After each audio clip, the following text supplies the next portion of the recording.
재미있다고 해야 할까요? 손상돼서 버려지는 돈이 가치로만 3조 4천억 원에 달한다고 합니다. 저도 듣고 깜짝 놀랐어요. 이걸 쌓으면 에베레스트보다 몇십 배가 높다고 합니다.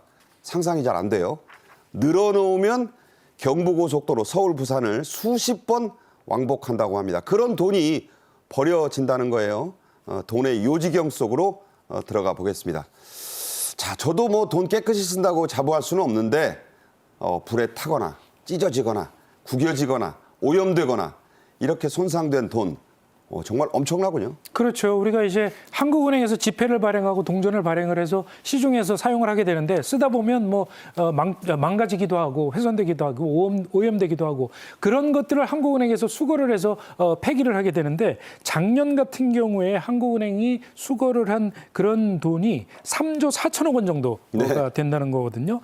그 대부분이 지폐입니다. 네, 대부분이 지폐고. 쌓으면 저게 오른쪽 가운데가 에베레스트고 그 오른쪽이 월드타워예요. 그렇죠. 쌓으면 2만 메타라는 거거든요. 20만 메타라는 거거든요. 20만 메타면은 에베레스트 산으로 따지면은 23개. 에베레스트 산을 23개를 얹어놓은 그런 높이가 된다고 하는 것이고요. 그리고 또 이 길게 늘어뜨려 놓으면 5만 5천 킬로미터라고 합니다. 한 장씩 하면은 왔다 갔다 한다는 거죠. 그렇죠. 그러니까 경부고속도로를 67번을 왕복할 수 있는 67번이나 67번을 왕복할 수 있다고 하니까요. 이렇게 폐기되는 것들은 대부분은 소각을 하게 되고요. 그리고 또 또는 이제 뭐 바닥재랄지 또는 콘크리트 보강재랄지 이런 것으로 일부 재활용하기도 한다고 합니다. 뭐 돈방석 얘기하는데 돈을 깔기에도 아주 물론 못 쓰는 돈이긴 하지만요. 네. 별 생각이 다 듭니다.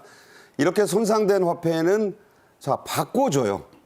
그런데 기준이 있습니다.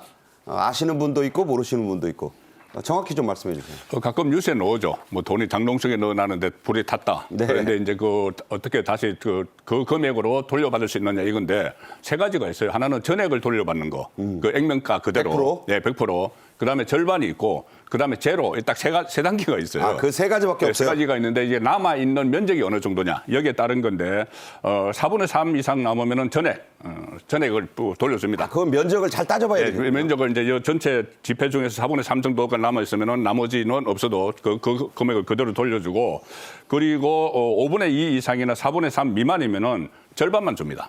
딱 한전. 네, 절반만 주고 그 이하로 남아 있으면 그 미만으로 남아 있으면은 아예 돈으로 다시 돌려받지 못하는 거죠. 그런데 이것은 지폐의 경우고 동전은 또 주화는 약간 좀 달라요. 네. 주화는 일단 이게 뭐 주화가 뭐 부러지거나 그러지는 않잖아요. 그래서 화재가 나서 훼손이 되거나 아니면 어느 곳에 오랫동안 놔둬서 형체를 알아볼 수 있어서 딱 기준이 간단해요. 이게 돈이냐 아니냐.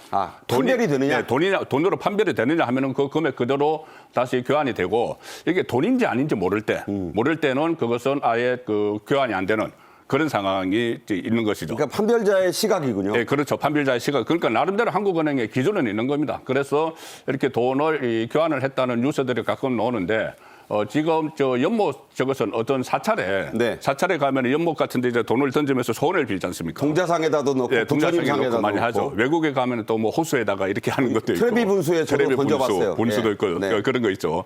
그런데 저기 그 교환된 중에서 사찰에서 던진 동전이 오래 이제 물속에 있으니까는 그걸 이제 유통을 하기는 좀 어려운 상황. 그 동전에 대해서 교환을 해줬는데 376만 3천 원을 교환을 해줬다고 합니다. 네. 로마 가시면 트레비 분수에 동전을 2개 던지라고 합니다. 그래야 로마에 돌아온다고.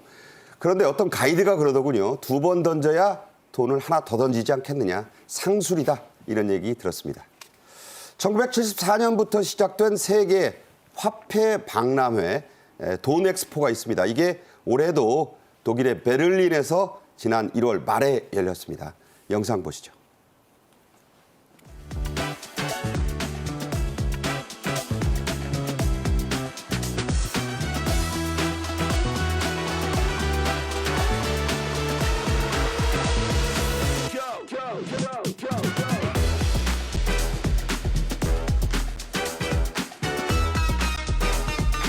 I do actually collect British 50p's and £2 coins, and I have seen some really interesting ones like that in this fair.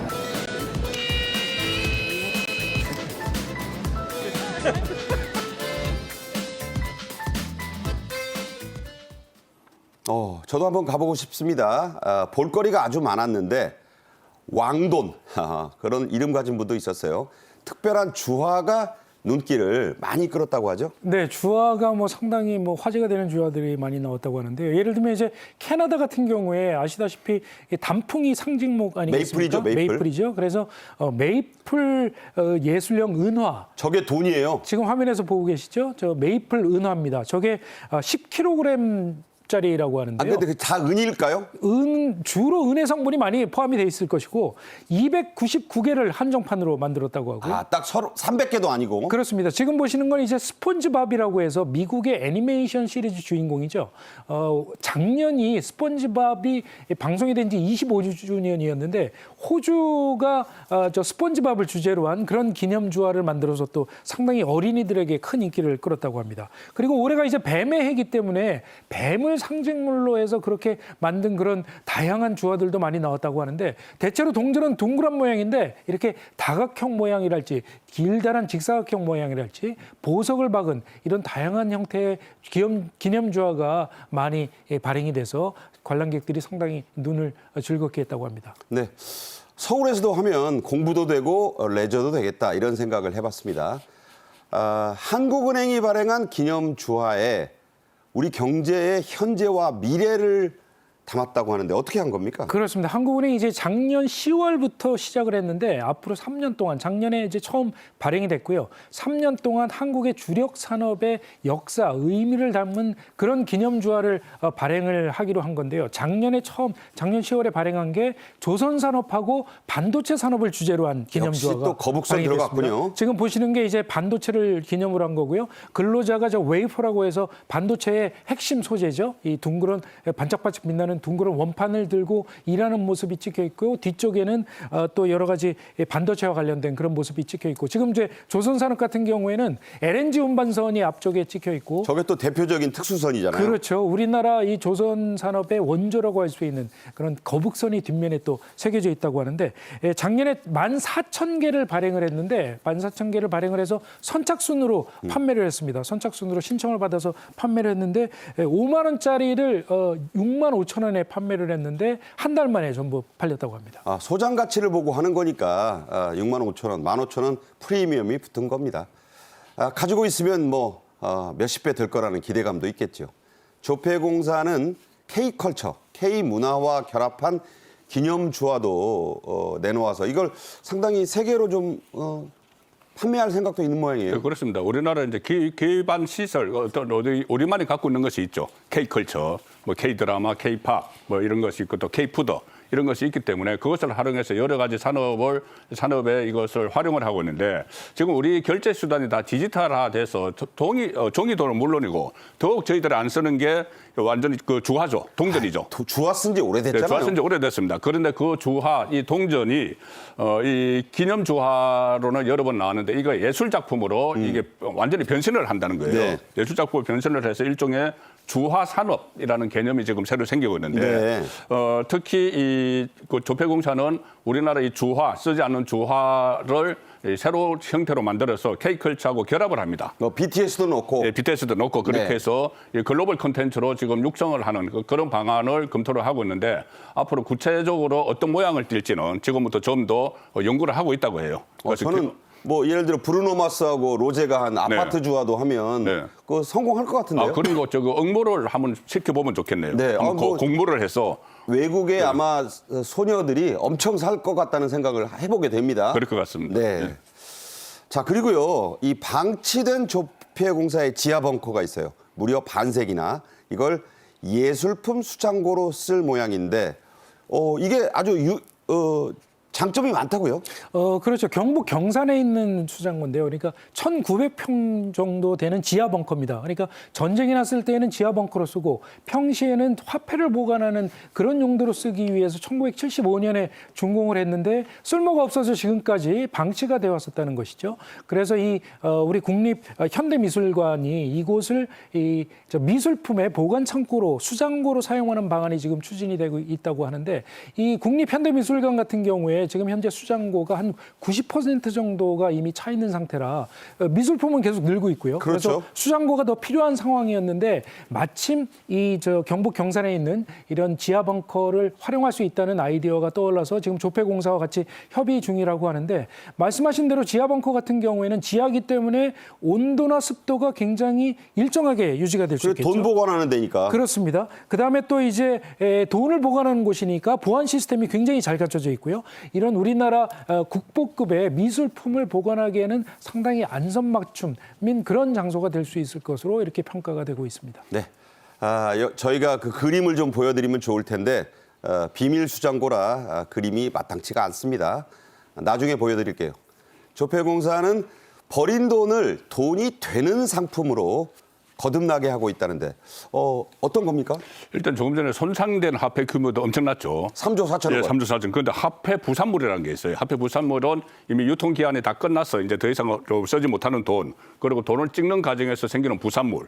이게 있는데 이게 무려 매년 500톤이 발생을 합니다. 부산물이? 네, 부산물이 500톤을 발생하는데 이것을 가지고 상품을 만드는 거죠. 펜이 나왔어요. 네, 지금 펜이 가장 먼저 나온 게 저기 펜인데 저기 펜을 보면은 이 일종의 네 가지 종류가 있습니다. 하나는 5만 원권, 하나는 10,000원, 5,000원권, 1,000원권 네 가지 종류로 구성되어 있는데 실제로 화폐 한 장 분량이 저기 다 들어가는 겁니다. 저기 들어가서 일종의 굿즈를 만들어서 그러니까 그 부를 부르는 어떤 상품들이 되는 것이죠. 그러니까 돈으로 만들었으니까 이거 가지고 있으면 돈 된다. 있으면 이제 돈이 된다. 네. 그리고 일종의 어떤 또 돈을 불러오는 행운의 물건이 되는 겁니다. 돈볼펜. 네, 돈볼펜. 네. 그런데 여기에 그치지 않고 지금 출시된 건 저 돈볼펜이죠. 그 두 가지가 한 세트로 돼 있는데 이 돈볼펜 외에 실제로 돈 방석을 만듭니다. 돈방석. 네, 돈방석. 그건 얘기 되는데요. 과거부터 생각을 해왔던 그 네. 돈방석에도 실제 한 장 분량의 그 실제 돈, 화폐가 유통됐던 돈. 선물도 기분 좋을 거 아니에요. 그렇죠. 이게 진짜 돈방석입니다. 그렇습니다. 진짜 네. 돈방석 그리고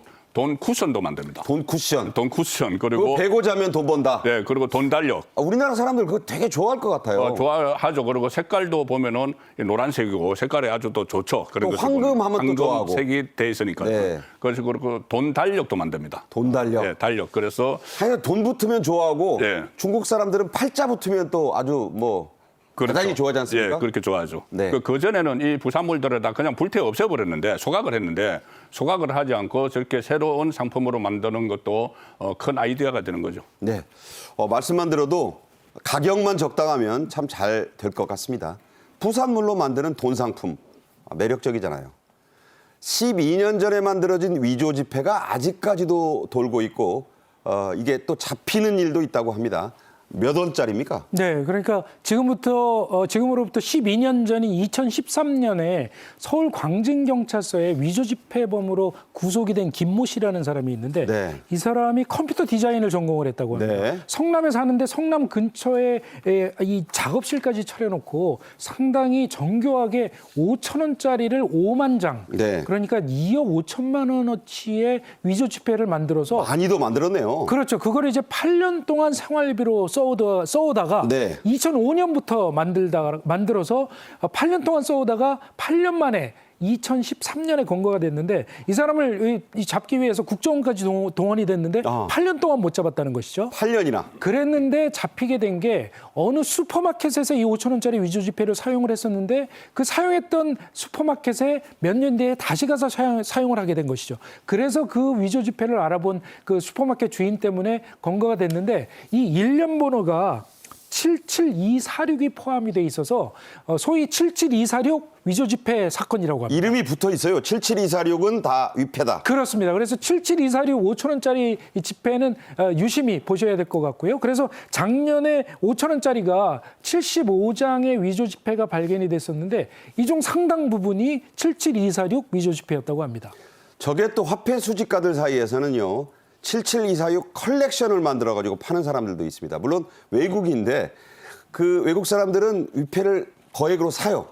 그래서 하나만 남기고 다 없앱니다. 왜? 그러면 값이 100배로 폭등하니까.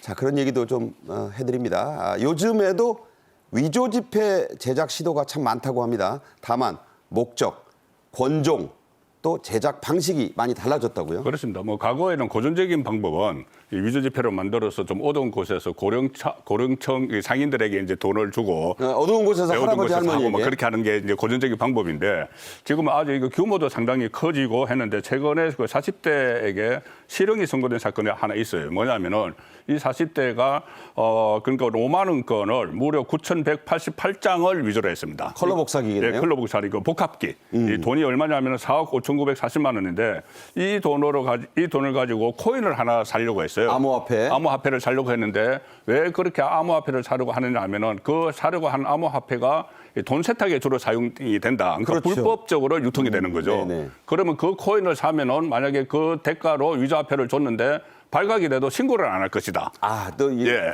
약점이 있으니까. 약점이 있으니까. 네, 네. 그래서 암호화폐를 구입을 하려고 했는데 이 암호화폐 거래상이 그것을 알아서 경찰에 신고를 해버렸어요. 신고를 해서 결국 처벌이 되는 그런 그 일이 있었습니다. 네. 아, 극단적 선택까지 할 정도로 아주 목숨을 걸고 위조 지폐를 만듭니다. 자, 위패범들도 진화했습니다.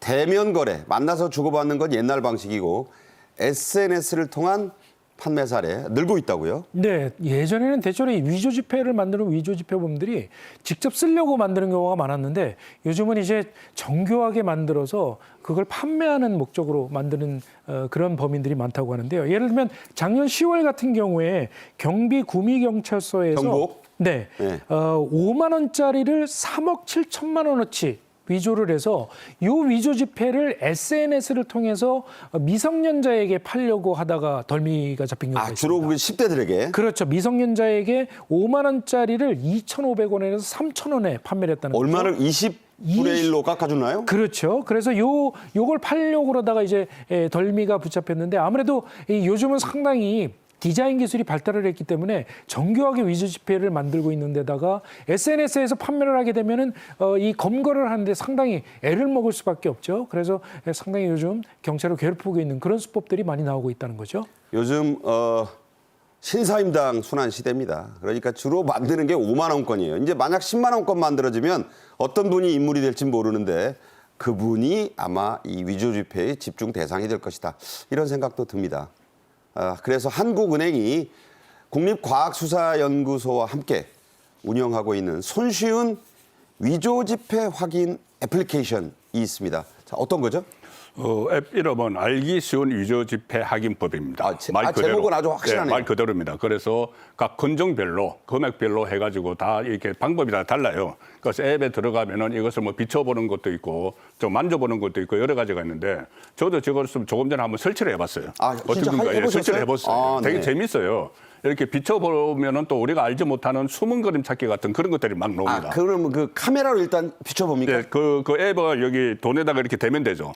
돈에 대면. 비추면은. 오, 재밌네요. 여러 가지 재밌는 그림들이 있어요. 그 하나 저도 처음 알았던 게 1년 번호가 있지 않습니까? 그렇죠. 지폐 1년 번호가 이게 있는데. 상하에 있죠. 네, 1년 왼쪽, 번호가 이게 오른쪽으로 가면서 글씨가 좀 커집니다. 아. 저 처음 알았어요. 그게 똑같지 않아요? 글자가? 똑같이 알아요. 오른쪽으로 가면 글씨가 좀 커져요. 그러니까 저도 한번 봐야 되겠네요. 진짜 돈은 그렇게 되는데 그게 아니면 이제 위패라는 거죠. 똑같은 건 위패다. 네, 똑같은 거 위패고 살짝 커져야 된다. 살짝 커져야 됩니다. 오른쪽으로 네. 갈수록. 그런 것들을 저 앱에서 이렇게 확인을 다 시켜주는데 그 건종별로 해서 상당히 재미있습니다. 한번 해보시죠.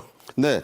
자, 그리고 그 국권 위조 지폐가 아까도 얘기했지만 10,000원이니 이런 게 가장 많이 위조 지폐의 대상이 되는데 네. 이건 저 앱으로는 안 된다고요? 저 그러니까- 앱으로는 안 되고 네. 직접 이제 가서 그 홈페이지에서 위조지폐 확인 방법이 쭉쭉 나와 있어요. 네. 확인 방법이 나와 있는데 저희들도 많이 알고 있는 숨은 그림 같은 것도 거기 있고 각 건종별로 숨은 그림이 달라요. 숨은 그림도 있고 여러 가지 뭐 무늬도 다르고 또 이렇게 만져보면은 요 판이 이렇게 좀 블록 한 쪽이 있는 것도 있고 여러 가지 국권 화폐에 대해서는 식별 방법이 그 홈페이지에 나와 있습니다. 네. 저는 어렸을 때 읽은 만화책에서 어떤 유명한 화가 지망생이 손수 그린 위패로 검거가 됐는데 나중에 훌륭한 화가로 거듭났다는 얘기가 나옵니다. 위패의 역사는 그렇게 뿌리가 깊습니다. 송국건 본부장, 신치영 교수와 함께 말씀 나눴습니다. 잘 들었습니다. 고맙습니다.